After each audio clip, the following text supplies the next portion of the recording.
एक बड़े शहर में गुड्डू और बबलू दोनों भाई एक साथ रहते थे। दोनों भाइयों ने कॉलेज भी पूरा कर लिया। उनके परिवार में अब कोई नहीं था। वो अपने चाचा के यहाँ रहते थे। अब हमारा कॉलेज भी पूरा हो गया। मुझे लगता है भाई कि अब हमें कोई बिजनेस कर लेना चाहिए।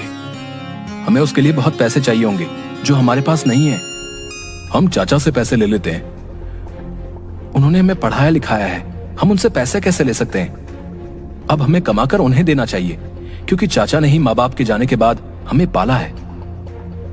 भाई मुझे लगता है कि हमें अपनी पुश्तैनी हवेली बेच देनी चाहिए और फिर उसके बाद हम अपना और चाचा दोनों का जीवन बदल सकते हैं। हाँ, बात तो ठीक है। फिर कल सुबह अपने गांव राघवपुर के लिए निकलते हैं। वैसे भी वो हवेली खंडहर है, उसे रखने का कोई फायदा नहीं है। बबलू और गुड्डू सुबह की योजना बनाकर सो गए। अगली सुबह दोनों भाई उठकर राघवपुर के लिए बस में बैठकर निकल गए और कुछ घंटों बाद अपने गांव पहुंच गए। अब यहाँ कैसे पता चलेगा कि हमारा घर कौन सा है? चाचा ने बताया तो था कि जो सबसे बड़ा घर होगा वही हमारा घर होगा। हाँ, और सबसे पुराना भी होगा। कोई नहीं, चलकर ढूंढते हैं। दोनों भाई अपनी पुश्तैनी हवेली ढूंढ रहे थे कि तभी उन्हें एक आदमी राजू मिला। अरे भाई, ये राघवपुर गांव ही है ना? नहीं, ये जनकपुर है। लेकिन बस वाले ने तो यही उतारा था। और जब बस वाले ने यही उतारा था तो यही होगा। अजीब पागल है, जो पूछ रहा हूँ उसका सीधा सीधा उत्तर नहीं दे रहा है। तुझे मैं पागल लगता हूँ क्या बे? ठीक है भैया, हमारी गलती है। अब हमें ये बता दीजिए कि यहाँ सबसे पुरानी हवेली के लिए रास्ता कहाँ से जाता है? मेरी उम्र बहुत ज्यादा हो गई है, लेकिन मैंने कभी इस रास्ते को कहीं भी जाते हुए नहीं देखा है। शायद जाना तुमको ही पड़ेगा। ठीक है भाई, तुम हमें माफ कर दो, हम खुद चले जाएंगे, ठीक है? मेरी मर्जी, मैं तुम्हें माफ करूं या नहीं है? अजीब आदमी है यार। चलो भाई, चलते हैं। इसके सच में ही स्क्रू ढीले हैं। राजू अकेले ही खड़े होकर हंसने लगा। गुड्डू और बबलू दोनों पुरानी पुश्तैनी हवेली को ढूंढने के लिए आगे बढ़ गए। दोनों राघवपुर की गलियों में इधर से उधर देख रहे थे। तभी उन्हें एक बड़ी सी हवेली दिखाई दी जो अब खंडहर बनने लगी थी। ओह, ये हमारी हवेली। इसको हम ढूंढते ढूंढते पागल हो गए थे। हाँ चलो, अब इसके अंदर चलते हैं और इसको 1-2 दिन में ही बेच देंगे। हाँ, हमें इसे जल्द से जल्द बेचना होगा। दोनों भाई अंदर गए। तभी अंदर से एक बूढ़ा व्यक्ति भीखू निकल कर आया। कौन है इस खंडहर में? आज कौन आया है? काका, आप कौन हैं? हम इस घर के मालिक हैं, लेकिन आप कौन हैं? इस घर के मकान मालिक? अरे कम से कम मुझ बूढ़े से झूठ मत बोलिए। तुम्हें क्या चाहिए मुझे ऐसे ही बता दीजिए। काका, आप भी कमाल करते हो।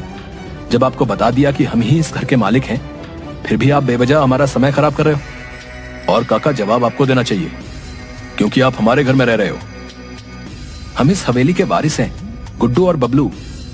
ठीक है बच्चों, अगर तुम इस हवेली के अपने होने का दावा करते हो तो ठीक है, मैं मान लेता हूँ, लेकिन मैं इस घर की रखवाली करता आ रहा हूँ। ठीक है काका, आप हमारे परिवार के बारे में कुछ जानते हो क्या? मैंने इस घर के मालिकों की नौकरी की है, लेकिन मैं तुमको तभी कुछ बता पाऊंगा जब तुम परीक्षा में सफल हो जाओगे। कैसी परीक्षा? इस घर के मालिक ने एक पुश्तैनी कुल्हाड़ी इस हवेली में गाड़ दी थी। तुम्हें उस कुल्हाड़ी को उखाड़ना होगा। लेकिन हम उस कुल्हाड़ी को क्यों उखाड़ेंगे? क्योंकि अगर तुम उस कुल्हाड़ी को उखाड़ पाए तो यह साबित हो जाएगा कि तुम इस घर के असली वारिस हो। कुछ समझे नहीं, आप कैसी बातें कर रहे हैं? कुल्हाड़ी उखाड़ना भी इतना बड़ा काम होता है क्या कि उसी से हमारे बारे में पता चलेगा? हाँ, अगर तुमने उस कुल्हाड़ी को उखाड़ दिया तो मैं मान जाऊंगा कि यह घर तुम्हारा ही है, क्योंकि इतने वर्षों से यहाँ अनेक दावेदार आ चुके हैं, लेकिन उस कुल्हाड़ी को कोई भी नहीं उखाड़ पाया है। ये कैसी परीक्षा है? ये मेरे लिए अजीब है। मैं तुम्हें तुम्हारे माँ पापा के बारे में भी बताऊंगा। हमारे माँ पापा का देहांत हो चुका है। इसके अलावा कुछ और भी रहस्य है। अगर ऐसा है तो ठीक है, हम दोनों परीक्षा देंगे, लेकिन उस कुल्हाड़ी को उखाड़ने के बाद क्या होगा? ये सब तो तुम्हें कुल्हाड़ी उखाड़ने के बाद ही समझ आएगा, क्योंकि जादुई कुल्हाड़ी है तो कुछ तो खास होगा। ठीक है, कुल्हाड़ी कहाँ है? बेटा देख लेना, अगर तुम सच में इस हवेली के वारिस हो तभी इस कुल्हाड़ी को उखाड़ने की कोशिश करना, वरना जान से भी हाथ धो सकते हो। हम सही हैं, इसलिए हमें कोई डर नहीं है। इसलिए अब जल्दी से उस कुल्हाड़ी के पास ले चलो। भीखू उन्हें हवेली के अंदर ले गया। वहाँ एक पेड़ था ये पेड़ की जड़ में जो कुल्हाड़ी है तुम्हें उसे उखाड़ना है, ठीक है? वैसे आज तक कोई पहली परीक्षा को ही पास नहीं कर पाया है। अगर तुमने इसे उखाड़ दिया तो मैं तुम्हें आखिरी परीक्षा दूंगा। इतनी सी कुल्हाड़ी के लिए हमें डरा रहे थे। इसको उखाड़ना मेरे बाएं हाथ का काम है। हाँ ठीक है, अब इसको उखाड़ो। अगर तुम सच में इस हवेली के वारिस निकलोगे तो मेरी भी जिम्मेदारी खत्म हो जाएगी। हाँ ठीक है, इसे अभी उखाड़ता हूँ और आपको जल्द ही जिम्मेदारी से मुक्त कर दूंगा। बबलू ने कुल्हाड़ी को पकड़ा, लेकिन उसे वो हिला भी नहीं पाया। क्यों, तुम भी झूठे हो? तुम भी माया के लालची निकले और मेरा दिल फिर से तोड़ दिया। मुझे बच्चों का इंतजार है। आप हमारा विश्वास कीजिए, ये घर हमारा ही है। तुम असफल हो चुके हो। रुकिए, अभी मैंने कोशिश नहीं की। ठीक है, तुम भी कोशिश कर लो। और हाँ, जब कोशिश करके थक जाओ तो यहाँ से चुपचाप चले जाना, वरना मैं तुम्हारा भी वही हाल करूंगा जो मैंने बाकी सबका किया है। उसकी जरूरत नहीं पड़ेगी। गुड्डू ने भी कोशिश की, लेकिन कुल्हाड़ी इस बार भी नहीं हिली। भीकू निराशा लेकर पीछे मुड़कर वापस अपनी टूटी खाट पर जाने लगा। गुड्डू और बबलू ने एक साथ कुल्हाड़ी को पकड़ा तो इस बार चमत्कार हो गया, क्योंकि इस बार बिना किसी मेहनत के कुल्हाड़ी हाथ में आ गई। अचानक से एक बहुत तेज आवाज आई। भीकू ने आश्चर्य से पीछे मुड़कर देखा। तुम वापस आ गए। आज मैं बहुत खुश हूँ, क्योंकि आज इस घर में भी फूल खिल गए। मैंने इसे इतने वर्षों से बंजर ही देखा है। मेरी आंखें तरस गई थी। वो सब तो ठीक है, अब आपको विश्वास हो गया। लेकिन अब इस कुल्हाड़ी का क्या करना है? इस कुल्हाड़ी से तुम्हारे माँ पापा की मुक्ति होगी। हमारे माँ पापा तो इस दुनिया में नहीं है। अभी तुम दूसरी परीक्षा भूल रहे हो। अब तुम्हें इस पेड़ की जड़ को काटना होगा। बाबा, ये पेड़ कटकर हमारे ऊपर गिर जाएगा।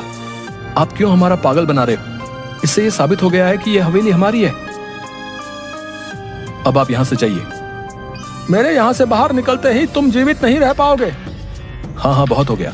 अब हमें डराने की कोशिश मत कीजिए। तुम्हें अपने माँ पापा का सच जानना है कि नहीं? हाँ। पहले तुम्हें पेड़ की जड़ काटनी होगी। गुड्डू ने कुल्हाड़ी हाथ में लेकर पेड़ की जड़ काटनी शुरू कर दी, लेकिन पेड़ की जड़ पत्थर के समान थी। वो कट ही नहीं पा रही थी। गुड्डू को पसीने आ गए। फिर बबलू ने कोशिश की। वो भी थक कर दूर बैठ गया, लेकिन गुड्डू ने हिम्मत नहीं हारी और फिर से कोशिश की। लेकिन इस बार उसकी मेहनत रंग लाई।